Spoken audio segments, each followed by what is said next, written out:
Hello everyone, my name is Jen Lange. I'm a product manager for spatial analysis at Esri. I'm presenting today with my co-author Carsten Lange, who's a professor of economics from Cal Poly Pomona. Our presentation today is about applying GIS and machine learning methods to analyze factors affecting COVID-19 vaccine rates. The goal of our project is to develop a machine learning model to identify and quantify contributing factors associated with COVID-19 vaccine rate in the US, more specifically at the county level. We know that the vaccination rate from county to county varies a lot in the US. We also know that variables like age, race, income, as well as political affiliations all play a role. So with our machine learning model, we aim to answer two questions. Number one, what determines vaccination hesitance in US counties? Number two, by how much each of the factor or each variable impacts the predicted vaccination rate in any selected county in the US. As for the project area, we focus on the counties in the continental USA. We have more than 3,000 records, and out of those, 478 records with incomplete data. That leaves 2,630 counties for the analysis. I would like to take a backward approach and show you our study results first. We shared our research results in an interactive online dashboard. I think the best way to explain the dashboard is to show it. So this is the dashboard we made publicly available. From this dashboard, I can select any state in the US and a county in the state. I'm going to choose my home county, which is Orange County, California. From here you can see, using our model, the predicted vaccination rate for Orange County is about 71%. Here's the list of explanatory variables that we used in the model, including race variables, two variables measure the age, and a variable measure the poverty, which we use the percentage of population receive food stamps in the county. And finally, a variable measures the political affiliation, which we use the percentage of Republican votes in the county in 2020 presidential election in the US. What is really interesting is what this diagram shows. It shows by exactly how much each of the explanatory variable contributes to the predicted vaccination rate, either positively or negatively compared to the national vaccination rate. For example, in Orange County, we have a little bit more than 20% of Asian population. We know that Asians tend to be more open to COVID-19 vaccinations. So 20% of Asian population is relatively high. So 20% of Asian population in Orange County increase the predicted vaccination rate by 9.8% compared to the national average. The percentage of Hispanics and Blacks in Orange County has a small negative impact on the predicted vaccination rate. As for the age variables, percentage of seniors, which are population older than 65, and percentage of young people, which are population between 20 to 21, both of the age variables have a small negative impact on the predicted vaccination rate.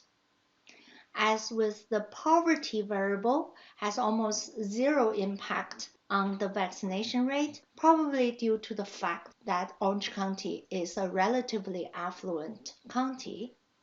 And what is really interesting is the variable that measures politics. Orange County in the last presidential election voted slightly towards Democrat. With that, it gives a positive 3.7% impact on the predicted vaccination rate.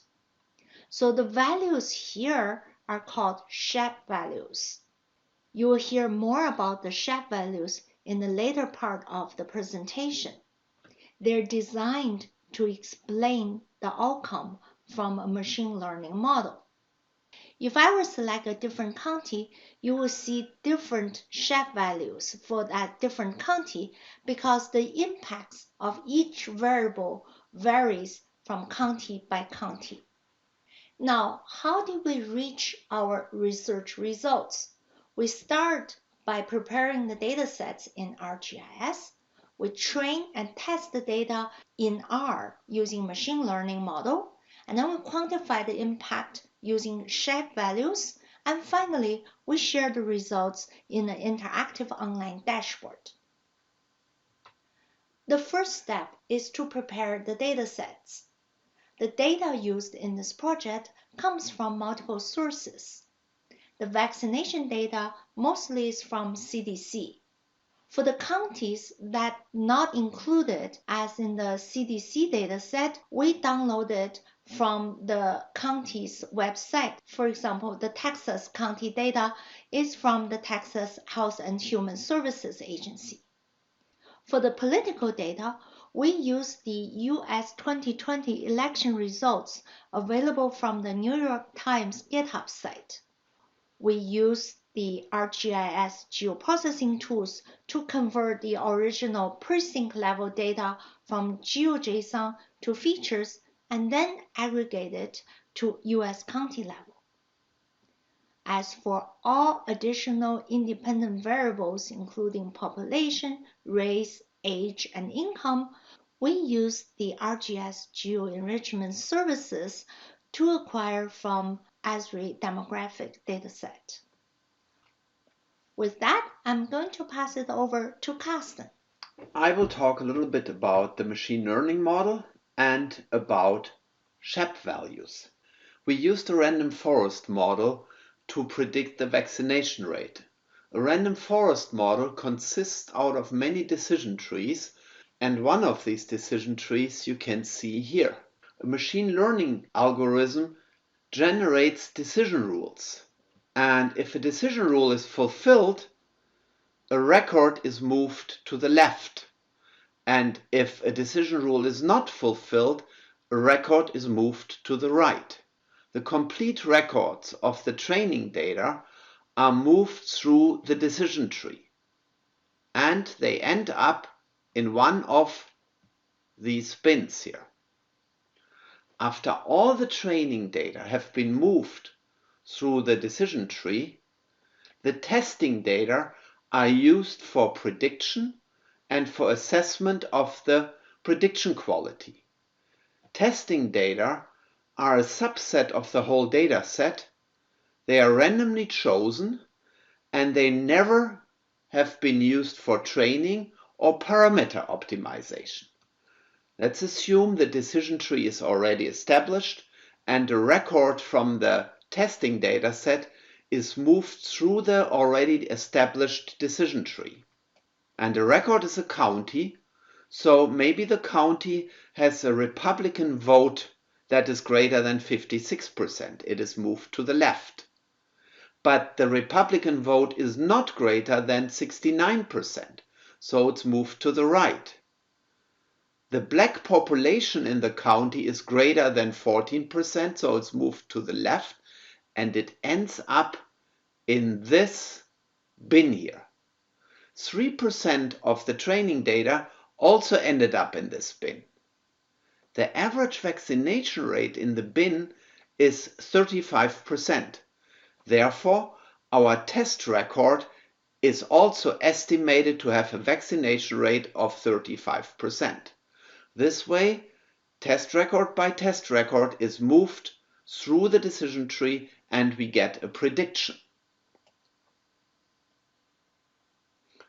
A random forest model, as said before, consists out of many decision trees. These decision trees are slightly different in terms of variables used in the rules and in terms of splitting values. So the question arises, how do we get the prediction of the random forest?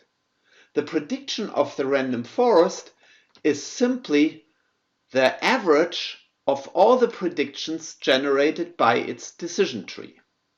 But there is an easier way to look at a random forest.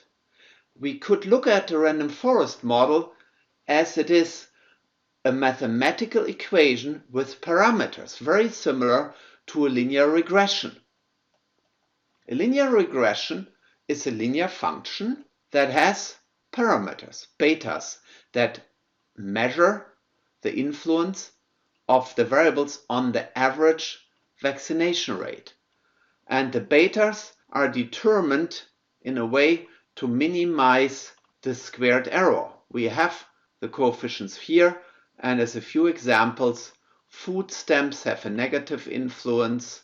The percentage of black people in the county has a negative influence. The percentage of Asian has a positive influence, and the percentage of Republicans have a negative influence. We can see the random forest model also as a big nonlinear equation with many parameters. We feed in our variables, we process them with a formula, and we get a predicted vaccination rate. When we compare the predictive performance based on the testing data set, we can see that the random forest model performs better than the linear regression model. The random forest model has a mean average error of 7.8%, while the linear regression has a mean average error of 8.3%. The random forest model has more advantages than just delivering a better predictive quality. It is nonlinear, so it can catch nonlinear relationships that a straight line, a linear relation, cannot catch. It can catch interaction effects. For example, if we look at the vaccination behavior of Asians in California with a Democratic leading population might behave way different in terms of vaccination than Asians living in Texas, where we have a Republican leading population. Also, OLS always aims at the prediction of the average of all counties, while random forest can actually predict individual counties. We will see that later on in the presentation. So let's talk a little bit about Shap values. Not that long ago, a random forest model would be considered as a black box. We feed in our variables, we get a good prediction, but everything is based on a complicated mathematical formula that is really not interpretable. This has changed with Shap values.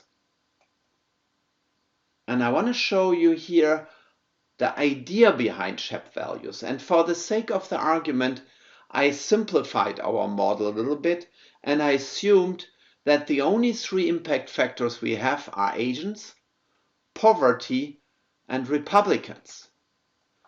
Well, one way we could measure the impact of Asians on the vaccination rate is we could take the impact of poverty and Republican as granted, and then see how much the predicted vaccination rate changes when we add Asians. That would be the contribution of Asians. But this is not the only way we can see it. This is a way that linear models measure the impact. But we could also consider a scenario where we only have Asians. So the prediction is simply the prediction of the national average, and then we add the variable Asians and we see how much the prediction changes. That's just a different scenario. We could also have a scenario where we take poverty as a variable already and then see how much Asians contribute to the vaccination rate when we add this variable. We could also take Republican as a given and then see how much the impact is of the Asian population on the vaccination rate of our specific county. What Shap values do, they consider all these scenarios. It's called a coalition. And from that coalition, from these scenarios, Shap values are calculated as a weighted average. So now that we can measure the contribution of an individual variable, let's look at Shap values. Jian showed us already the Shap values of an individual county. What if we plot the Shap values for all counties, for all the variables organized by variable? Then we get these plots here. We can see that counties that have a higher Asian population have a higher contribution to the vaccination rate. We have a positive trend here. We can also see a negative trend here that is highly nonlinear as it levels off, meaning when we have a higher population of black people, the vaccination contribution drops at the beginning and then levels off a little later. When it comes to the Hispanic population, there's an interesting thing to observe. The development here is flat, not a lot of influence on the vaccination rate, but when we have counties with a very high Hispanic population, more than 60%, we can see a strongly positive effect with higher population of Hispanics leading to a higher contribution to the vaccination rate.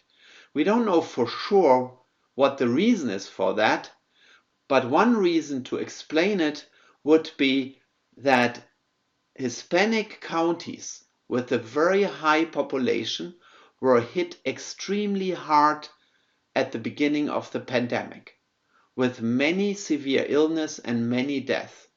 And the consequence could be that these counties, with their bad experience, have a very strong tendency to get vaccinated. When we look at age, seniors and younger people, there is not a very systematic trend to recognize. When it comes to income, we can see a nonlinear relationship again, and we can see that the higher the rate of poverty measured by food stamps is, the lower is the vaccination rate, which is something that other studies have found also. Another thing that was found by other studies is when the Republican vote goes up, when we have counties with a higher Republican vote, the vaccination rate goes down. What is interesting is that this effect is at the beginning weak, but when we exceed a Republican vote rate of more than 60%, the effect becomes very strong. So the political effect of Republican vote kicks in when we have counties that have a very strong Republican tendency. Thank you for watching the video, and here we have some resources, and you find the link in the description of the videos. You can find a link to our article, to the original article here. You can find a summary in a press release here, and you can find a link to the GIS dashboard that Jian already described in the link here. Again, these links are down in the description of the video. Thank you very much, and we hope to see you in the next video.